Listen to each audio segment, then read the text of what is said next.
it's Karri Flatla here for this week's Friday Fire at karriflatla.com and Remax Real Estate Lethbridge. How to get on the lawyer's good side when selling your house. Yes, it actually matters what the lawyers think, even though you usually don't meet with the lawyers until just before closing day.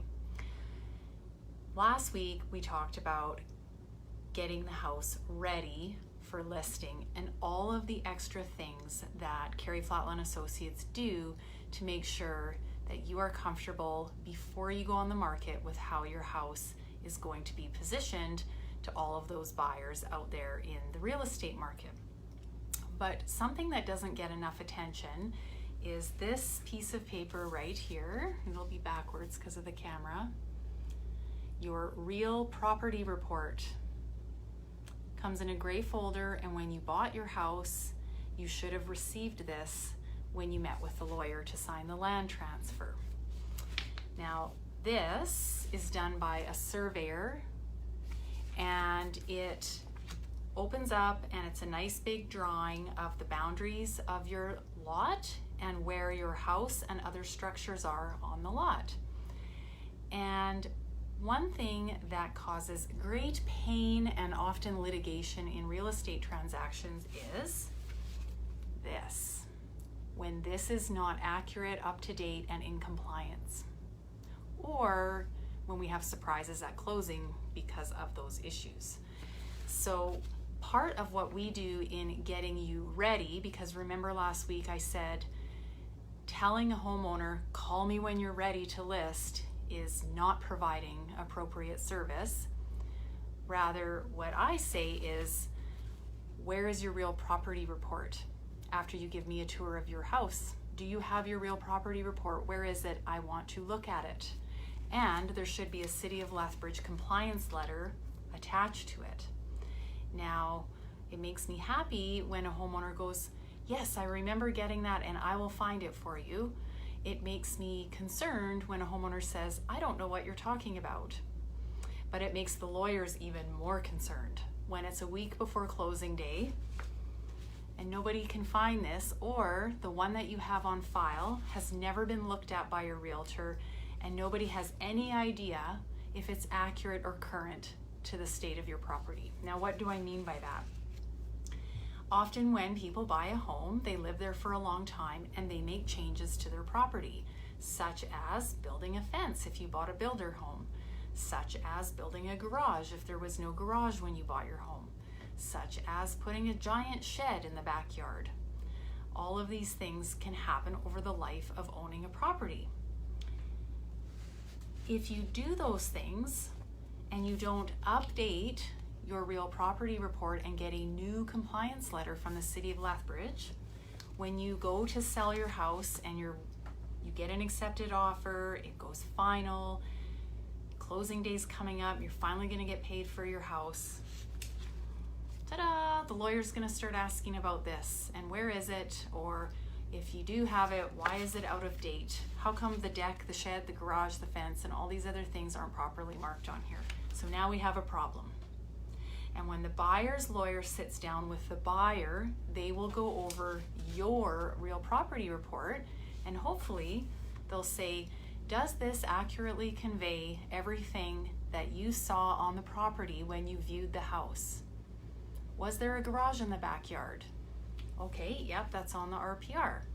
Fence, deck, shed, pergola. Oh my gosh, pergolas. Pergolas are the stuff of nightmares for lawyers. So if these things are not accurate on your real property report, that is the land survey that shows the boundaries of your land with the house and the structures on it. If those are not accurate and current and in compliance with the City of Lethbridge bylaws, we have a problem at closing. And you may not get paid on time for your house. There could be a delay, or more commonly is the buyer's lawyer will request to hold back money from the proceeds of sale until such time that you provide an updated RPR and City of Lethbridge compliance letter. And guess what? These are about $800 for this package, about $600 or $700 to get an existing one updated. And And the other wrinkle in the plot is this can take 4 to 6 weeks if the surveyors are busy. So lots of incentive to get this figured out before or when you list your house. Because consider, in a hot market or a hot property, if you list and you don't have this ready to go and you get an offer right away with a quick closing, now we're all gnashing our teeth because what if the surveyor can't get this in time and the lawyer can't get it in time for the buyer to review it and everybody to be happy with it before closing day? One thing that comes up all of the time is, oh, I put a shed in the backyard. That's fine, it's a movable shed, who cares, right? Wrong. It all depends on the buyer's lawyer and if that shed is in or out of compliance with setback bylaws and all these other things, because you can't just build or put whatever you want, even on private property, because the city of Lethbridge and all municipalities and counties have rules and regulations and bylaws about what can go where. So here's another example, just to make sure it sticks. We had an offer on a beautiful property that had a $225,000 beautiful garage with man cave and mezzanine on the acreage. The buyer wanted to know that everything was in compliance. Guess what? The $225,000 garage was 20 centimeters out from the required setback by the county. So the homeowner had to go and apply for a waiver from the county because the buyer said, if I buy this property and that waiver's not in place, I don't want someone coming to me and saying I gotta move or take down the garage. While the chances of that may be slim, why would a buyer want to assume that liability of having a $225,000 garage be out of compliance? So you see how it goes down the line. Now that's an extreme example, but 10 or 20 centimeters can make a whole bunch of difference, especially if, say, for example, your fence is encroaching onto municipal property in the back lane. Like, you see how this just goes on and on and on. The best solution is to get this up to date, get a compliance letter, disclose if something's out of compliance and you can't fix it, have the discussion with your realtor up front when you list the property, better still before you list the property. Get these things figured out.